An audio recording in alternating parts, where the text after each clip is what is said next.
Thanks very much for having me here. As Mike mentioned, this was a little bit impromptu. I had a bit of a chat with him during the lunchtime session, and I mentioned that I'm a researcher, and I've spent the last 12 years of my life looking at the migration flows that come towards Europe and analysing them for policymakers. I don't do academic research, I do research for governments and policymakers. And so I was having a chat with Mike, and I said to him, it could be interesting maybe at the beginning to give a bit of an overview of what is the situation actually in Europe today, particularly because it's changed so much since 2015, which is when Techfugees actually was established. And I thought, it could be interesting in terms of guiding the discussions a little bit over the conference. And so he said, well, let's do it then. Why don't you get on stage and let's do it. So I have a presentation here that's a little bit of a recycled presentation because it all came together so impromptu today. So bear with me. But what I wanted to do was just to give a little bit of an overview of what the situation has been when we talk about refugees or migration in general to Europe over the last decade or so. So the first slide here, what I'm showing you is the routes to Europe, as well as the way that the numbers, the statistics have evolved over the last years. So we're looking at the years between 2012 and 2017 up till July, so half of 2017. And I've mapped here the three main routes. So when we talk about boat arrivals to Europe or irregular arrivals to Europe, we're talking about three main routes, all of the three moving through the Mediterranean. And the first is the Western Mediterranean, then we have the Central Mediterranean, and then we have the Eastern Mediterranean. With the Western Mediterranean, we're looking at the route that moves from Morocco towards Spain.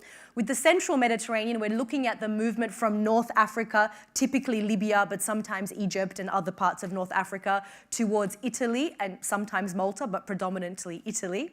And with the Eastern Mediterranean, we're looking at the movement from Greece towards Turkey. And then here I've mapped the numbers between 2012 and 2017. When we look at the Western Mediterranean, it's fairly stable compared to the other two routes, and the numbers are not as high. When we look at the Central Mediterranean, we see that this is the movement from Libya to Italy. We see that the numbers really peaked in 2014. And then they've continued to increase since then. But the Eastern Mediterranean, when we look at it, we see that in 2015, it peaked dramatically. So in 2014, we had around 44,000 people arrive through Turkey into Greece. In 2015, it went up to 850,000. And then in 2016, it dropped down again to 170,000. And so the next slide kind of presents it in a different way. When we look at it like this, the same data is now presented in a different way. And when we look at it like this, we see that in 2015, we had a huge number arrive compared to the other years. And it was a huge increase compared to the years before, but in 2016, it dropped again. And 2017, it stayed about the same as 2016. And so that's the reality that I just wanted to point out today, that in 2015, we saw a huge number of arrivals, but political decisions that were made at the end of 2015, at the beginning of 2016, changed that reality. And in particular, we're looking at one particular decision, which was a deal or an agreement that was made between the European Union and Turkey, which decided that every individual that arrived by boat in Greece after this deal was made could be sent back to Turkey. And for every Syrian that was sent back, a Syrian from a refugee camp would be resettled to Europe in its place. In practical terms, that hasn't really happened in very large numbers, actually. And so that also means that from a practical perspective, the situation today when we talk about refugees is very different in Europe. So in 2015, we had a huge number of people arriving. I mean, huge is also a bit sensational, isn't it? But it was a big number relative to the previous years. It's of course not very big when we look at the number of refugees living in other parts of the world, or even the number of Syrian refugees who are being hosted by Middle Eastern countries, but it was a big increase. And we saw the majority of them moving towards Germany and needing integration. But today, what we're seeing is not so many people arriving anymore because they have been blocked by the political decisions of the European Union and of European governments. And instead, we're seeing a lot of people stranded in Greece, and also a lot of people not having access to asylum, not able to access asylum at the European level. So also, this next slide is looking a little bit at the deaths that are recorded at sea along these 3 different routes. So we also see that the central Mediterranean, which is the movement from Italy towards Libya, is the most dangerous. And these are only recorded deaths. There are, of course, probably many more deaths happening at sea that we don't know about. And this is a little bit of a slide that looks at how migrants and refugees are actually making their way towards the North African coast to be able to board boats to Europe from there. But maybe I won't bore you with those details at this point. Maybe that's too detailed. And this is looking a little bit at the movement from Libya towards Europe. And basically what this slide is showing, if you look at the graph on the right-hand side, it's showing the departure points from the North African coast towards Europe. And the green is Libya. So it's showing that between 2012 and 2015, Libya has continued to increase its share of all arrivals in Europe. And by 2016, 93% of individuals who arrived by boat in Italy had left the Libyan coast. Libya today, of course, is in the middle of a civil war, and it's one of the most horrific places in the world to be if you are a migrant or a refugee. So we're also seeing that 93% of people arriving in Italy today have come through Libya, but are going through extreme abuses there on their way to Europe. And the European Union and the Italian government has recently made more deals and more agreements with Libyan counterparts to keep migrants in Libya.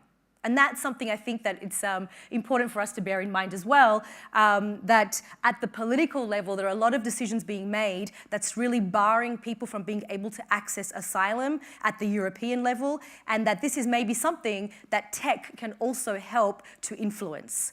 Can we think of ways in which we can try and influence the political discourse at the European level to try and change some of these decisions and also increase the access to asylum for these people that are trying to do that? And if we look at, for example, Syria today, at this very present moment, pretty much every country that surrounds Syria has closed its border.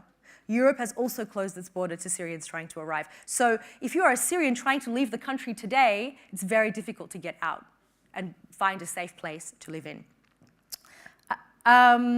This is a little bit showing how the composition of arrivals in Italy has changed over the last few years.